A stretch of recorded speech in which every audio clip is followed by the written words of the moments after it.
O casamento mais popular do Brasil acabou. Virgínia e Zé Felipe, com milhões de seguidores, 3 filhos, fama, dinheiro, aparente harmonia, chegaram ao fim. Mas a pergunta que ninguém está fazendo é: o que Deus pensa sobre isso? Família sem casamento, será que isso é possível aos olhos do Criador?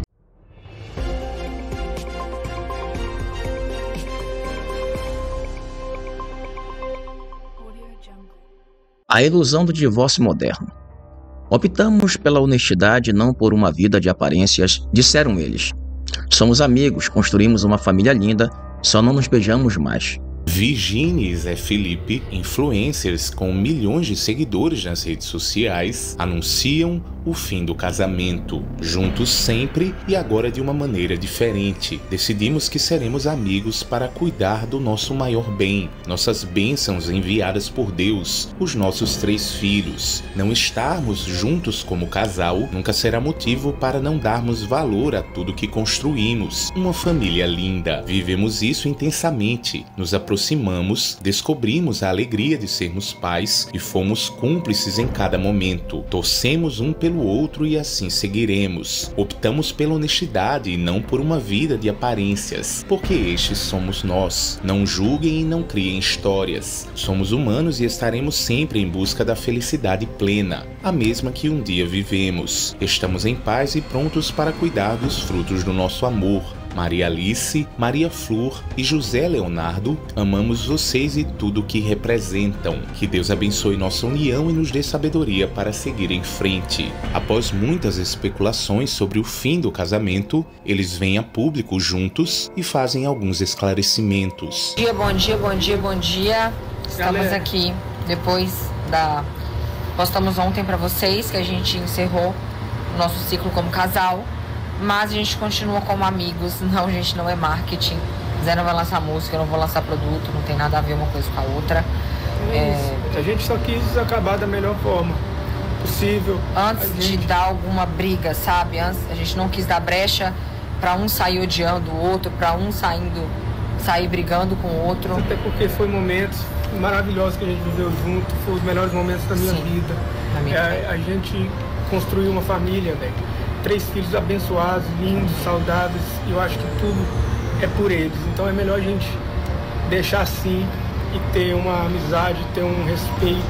No português mais claro, a gente só não tá beijando não. Mas de resto, a amizade continua, a parceria continua, o carinho continua, tudo continua. Galera, por favor, não esperem confusão. Briga, não espera, que não vai ter. Não espera a gente chegando em casa, saindo louco com as roupas, enfim, um saindo da casa. Não tem inimigo aqui, velho, até porque tudo que a gente construiu foi junto. Sim. Né? E a gente vai continuar uma família, pelo bem dos nossos filhos e por tudo que a gente construiu também, tudo que a gente viveu, foi tudo muito especial. Então... E todo final de ciclo é difícil mesmo. Ontem a gente passou, eu e Virgínia, choramos a noite toda, mas... Sim. Mas é a escolha que a gente tomou e que Deus abençoe nossa união, que vai continuar pro resto da vida e que nos dê sabedoria para seguir em frente da melhor maneira possível.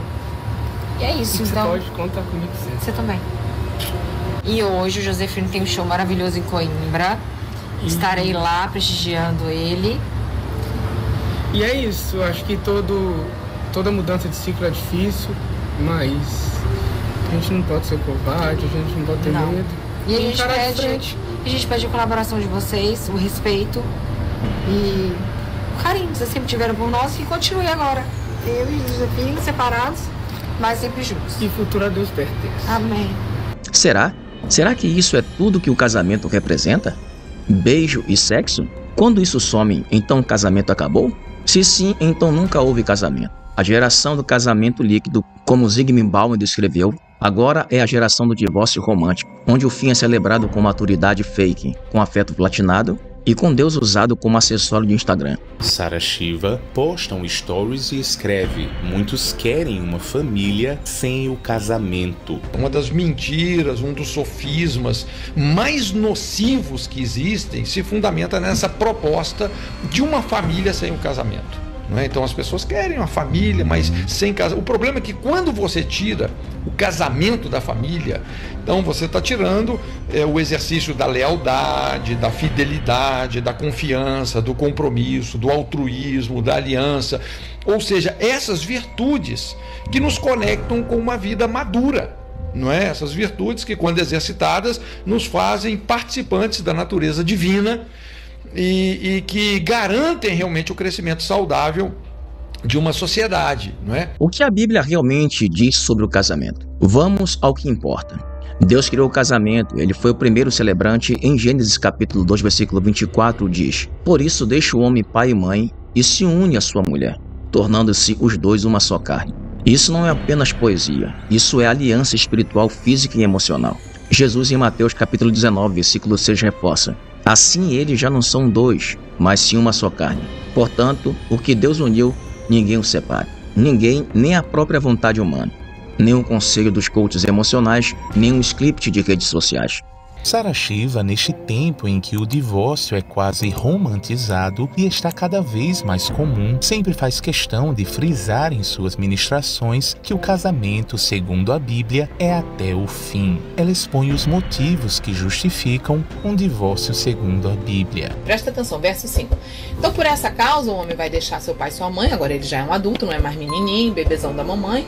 "Ele vai fazer sexo, vai se casar com a sua mulher e fazer sexo, e vai se tornar com ela um só corpo. Corpo espiritual vai se tornar um. Corpo emocional, a alma vai se tornar um. Corpo físico também, porque há uma troca de fluidos e de DNA. Então eles se tornam um também. Mas principalmente no espírito, o espírito humano com o espírito humano." Agora presta atenção, verso 6. "De modo que já não são mais dois." Já não são mais dois por quê? Depois do sexo, depois da relação sexual, depois do casamento onde houve sexo, já não são mais dois. Agora são um. Porque o sexo une para sempre. Eu não concordo. Pode ficar sem concordar o quanto você quiser. Você sabe aquela pessoa que fala assim: fulano morreu. Eu não concordo. Tem coerência dizer eu não concordo? Não tem. A verdade é que não querem dizer Deus abomina o divórcio. Malaquias capítulo 2, versículo 16: "Eu odeio o divórcio, diz o Senhor Deus de Israel." O divórcio não é apenas uma escolha administrativa ou uma nova fase, como um lançamento de música. O divórcio é a ruptura de uma aliança feita diante de Deus. É como se rasgássemos o que ele mesmo costurou. E aqui vai o detalhe mais ignorado. O único motivo claro que permite o divórcio segundo Jesus é o adultério, como diz em Mateus capítulo 19, versículo 9. "Quem repudia sua mulher, exceto por causa de imoralidade sexual, e se casa com outra, comete adultério." Por que eu não casei já? Já tive várias propostas. Por que eu não casei? Com alguns homens bem interessantes. Por que eu não casei? Porque eu não tive convicção. E não tenho medo de ficar sozinha, eu tenho medo de casar errado. E eu conheço Deus. Eu conheço Ele. Quando Ele dá a pessoa certa, não há medo, não há insegurança. A convicção de que é aquela pessoa a pessoa certa. Que é o melhor amigo, no caso da mulher, que é a melhor amiga, no caso do homem. Se isso não acontecer comigo, que não aconteceu até hoje, eu não vou casar. E feliz continuarei como estou. Sabe por quê? Porque se eu casar por carência, impulso, para agradar os outros, quem vai ter que aguentar depois sou eu. Eu não vou poder sair. Porque não tenho permissão para casar de novo depois de um divórcio. Não está escrito que você pode de novo automaticamente se casar. O que está escrito, vamos ler, é: se você estiver casado com uma pessoa que te trai e que faz você correr o risco de morrer, porque quem trai sexualmente faz a pessoa correr o risco de morrer por uma doença, sim. E quem agride, no caso do homem que agride a mulher fisicamente, ele pode também tirar a vida da mulher numa dessa. Corre o risco de vida, sim. Então, o que colocar sua vida em risco, isso está quebrando o segundo mandamento. Porque o primeiro mandamento é amar a Deus sobre todas as coisas. E o segundo mandamento é amar ao próximo como você ama a você mesmo. Quando você permite que alguém que está casado com você destrua você, Você está quebrando o segundo mandamento. E isso faz com que você não consiga amar ninguém, porque você não está amando a você mesmo. Por isso que é muito grave. Porém, não está escrito que após o divórcio você possa casar de novo. Presta muita atenção que são assuntos diferentes, mas muito parecidos. Lembre-se que isso tudo que eu estou falando é para quem tem conhecimento. O ignorante, a ignorante, não está debaixo dessa palavra. Deus não vai cobrar de uma pessoa que não sabe essas verdades. A pessoa ignorante, a pessoa não tem conhecimento nenhum. Entendeu? Por exemplo, eu, antes de me converter, não conhecia Jesus, não sabia nem o que era isso. Hoje eu conheço. Hoje eu nasci de novo. Hoje eu tenho a salvação proposta diante de mim, que eu estou correndo atrás, agarrada com Jesus, crendo que eu vou ser salvo. Então hoje, se acontecer de eu me casar, é até morrer. E se o cara me largar, ou eu descobrir que ele era um abusivo, uma coisa bem horrível que eu não creio que vai acontecer comigo por causa da fidelidade que eu tenho vivido. Eu não vou beijar, eu não vou dar as brechas para minha carne me enganar. E eu conheço a fidelidade de Deus. Ele honra quem se sacrifica por Ele para não fazer o que a carne quer. Eu conheço Ele, Ele é galardoador. Então eu não creio que eu vou passar por isso. Mas se passasse, eu estaria até morrer com aquele homem. E se ele te largasse, Sara? A pergunta que muitas pessoas já me fazem, eu já estou repetindo. Se ele me largasse, eu ficaria sozinha até morrer ou até ele morrer. Não ia torcer para ele morrer, não. Mas ia ficar sozinha. Aí a outra pergunta que me fazem, então você ficaria infeliz? Sim, eu aprenderia a ser feliz na minha condição de solteira. Iria buscar outras formas de felicidade, porque a minha felicidade não pode estar acima de agradar a Deus. Minha felicidade não é o meu ídolo, meu Deus não. Meu Deus é Deus, não é a minha felicidade, nem a minha autossatisfação. Isso é o padrão de crente que Jesus fala aqui, ó, na palavra. Isso é ser crente. O resto é palhaçada, entendeu? O resto é conversa. O perigo do exemplo público. Quando pessoas públicas decidem viver um divórcio e chamam isso de respeito, evolução e amizade, o problema é que milhões de seguidores aprendem com esse comportamento. Eles dizem, está tudo bem separar se não está mais dando certo. Mas Jesus não disse isso. Ele não mandou amar até que a rotina acabe. Ele mandou amar até que a morte separe. A geração de hoje quer filhos, quer festa, quer casa bonita, mas não quer aliança eterna. Quer família sem pacto, quer bênção sem cruz, quer filhos sem compromisso conjugal. Família sem casamento é possível? Sim, é possível, mas não é bíblico. Família segundo Deus é um projeto onde o homem é sacerdote, a mulher auxiliadora idônea e os filhos herança do Senhor, como dizem Salmos, de número 127, verso 1. Se o Senhor não edificar a casa, em vão trabalhos que a edificam. Quando o casamento é desfeito, a estrutura espiritual que deveria proteger os filhos é rachada. Eles podem ter tudo, dinheiro, viagem, brinquedo, mas a falta de referência a pai e mãe, unidos em aliança, destrói valores eternos. Crente coloca Deus acima de tudo. Primeiro mandamento, amar a Deus sobre todas as coisas, até mesmo a sua felicidade, minha felicidade. Crente mimado. Buscar em primeiro lugar o reino de Deus e a sua justiça, e todas as outras coisas te serão acrescentadas, até a felicidade, porque esse é o nosso Deus. Mas quando você coloca a sua felicidade na frente de Deus, você entra numa condenação. O diabo vai diante de Deus te acusar, na face de Deus, dizendo lá, crentinho humanista, que se idolatra acima de ti. Olha o que diz, verso 9. Eu, porém, vos digo, eu, Deus Todo-Poderoso, encarnado na forma física, Jesus Cristo, digo a vocês, quem rejeitar, repudiar sua mulher, a não ser porque ela fez o quê? Adultério, a não ser se ela traiu você, ou seja, se ela faz sexo fora do casamento, ela está trazendo o quê para dentro da tua casa, para dentro da tua cama? Demônio, doença. É a única alternativa para você ter direito de se divorciar, é traição, adultério. E traição não é só sexo, como eu acabei de falar aqui.